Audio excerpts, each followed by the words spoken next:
Mas bom, se até hoje em dia as formas fundamentalistas seguem presentes, por que isso acontece, Jean?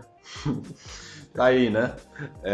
Isso é um assunto razoavelmente espinhoso e a gente não vai fechar ele hoje, mas a gente vai chamar a atenção de alguns estudos que podem ajudar a gente a pensar isso, né? A gente tem duas referências aqui para falar disso. O Estrelas Descem à Terra, do Adorno, e o texto da Marianne Chauí, você lembra o nome? Fundamentalismo Religioso, alguma coisa, né? Eu acho. Vai estar na referência. Vai estar na referência. É o texto da Marianne Chauí. Vamos começar falando de quem? Pode falar da Chauí. Tá bom. A Marianne Chauí, ela resgata a teoria do Spinoza com relação ao poder teológico para explicar o que está acontecendo hoje. Para o Spinoza, a superstição vem do medo da esperança, que são paixões que vêm da nossa situação de estarem sujeitos à contingência, ao imprevisto, à casualidade. Assim. O fato de não termos controle sobre a nossa própria sobrevivência, sobre a nossa própria existência, faz com que nós sintamos.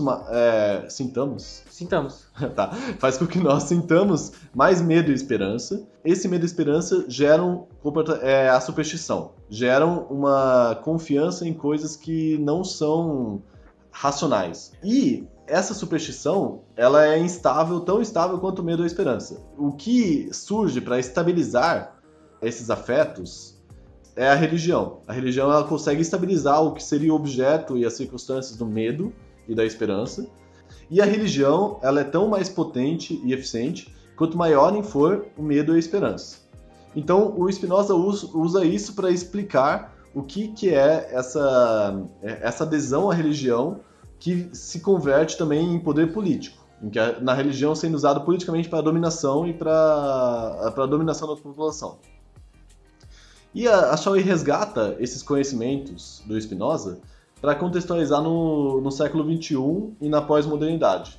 Por quê? Porque na pós-modernidade temos cada vez menos controle sobre a própria vida, temos cada vez menos capacidade de planejar, estamos cada vez mais julgados numa situação de contingência, de imprevisibilidade, de um eterno aqui e agora, uma experiência com o tempo na qual é impossível pensar no futuro, e isso gera muito medo e esperança, e ela usa isso para tentar explicar a ascensão ou ressurgimento de uma postura fundamentalista, que pode ser religiosa ou pode não ser religiosa, pode ser uma postura fundamentalista que se ancora em figuras políticas, carismáticas e tudo mais, assim. Mas é uma postura de adesão ao autoritarismo. Isso. O fundamentalismo ele é uma forma de autoritarismo, já que tem a ver com justamente o fim do debate, o fim do questionamento e o fim do conflito. Na verdade, esse seria um próximo aspecto importante para falar sobre isso, que é aquela relação com o saber, que estabelece que uma ideia, ou um texto, ou uma imagem, uma passagem é uma verdade absoluta sobre a vida, sobre a realidade. No fundo, é contra todo tipo de conflito, todo tipo de questionamento e é contra a própria democracia. Por quê? Porque quando existe uma verdade absoluta, que é suposta como absoluta, e um movimento de impor essa verdade a todos os outros, você, no fundo, quer acabar com o conflito. Você quer que todos pensem igual a você e quem não pensa igual a você não exista. Essas são as consequências da modalidade fundamentalista, digamos assim, de se relacionar com o saber. Já a democracia, ela é caracterizada pelo contrário, pela constante presença do conflito, do debate, da disputa de visões e perspectivas sobre o mundo. Um conhecimento que é, portanto, vivo e não alça a posição de verdade absoluta nunca, porque ele está sempre em disputa, ele está sempre sendo questionado, ele está sendo sempre revisto, e é isso que, há pouco tempo atrás, a gente chamou de ciência, propriamente dito. Portanto, ciência e democracia caminham juntas, nesse caso. E o fundamentalismo, ele é o contrário da democracia, porque Legal. Ele pretende eliminar o conflito, eliminar aqueles que pensam diferente, eliminar a disputa e o espaço público. A democracia tenta preservar essas dimensões da vida. Então, dá para fazer uma oposição entre violência e política. A política ela permitiria a expressão dos conflitos de forma não violenta.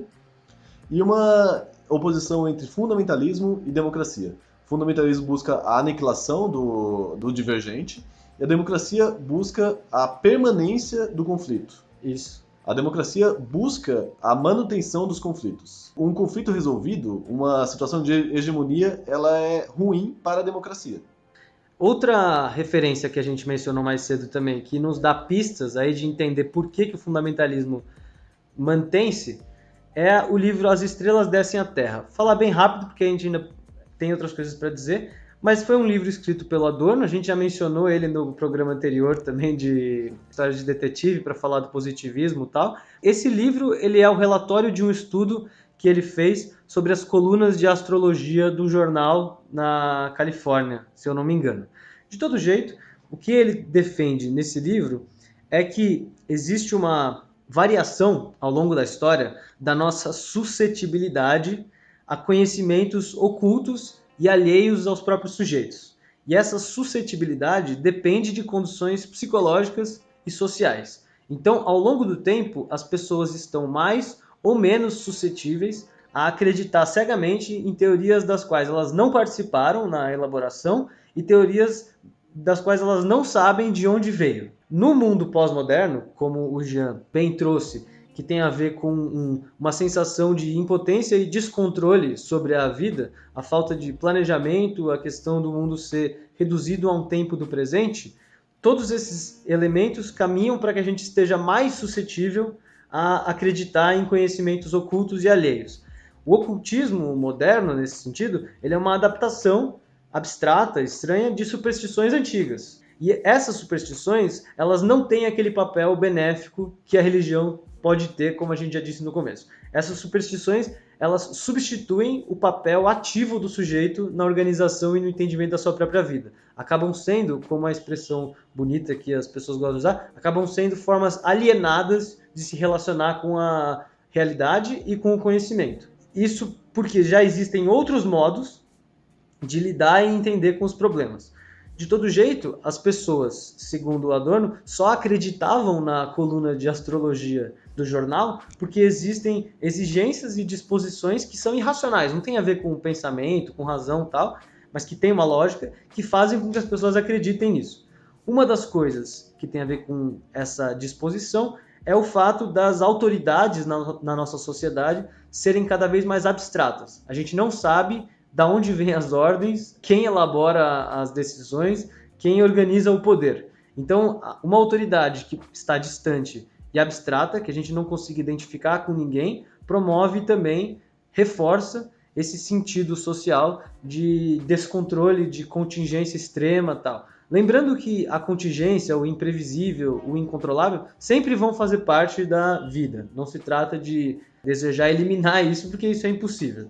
Mas hoje existe um nível imenso, talvez, a mais do que esse... Do que o imprevisível saudável. Basal, o imprevisível saudável. Assim. Uhum.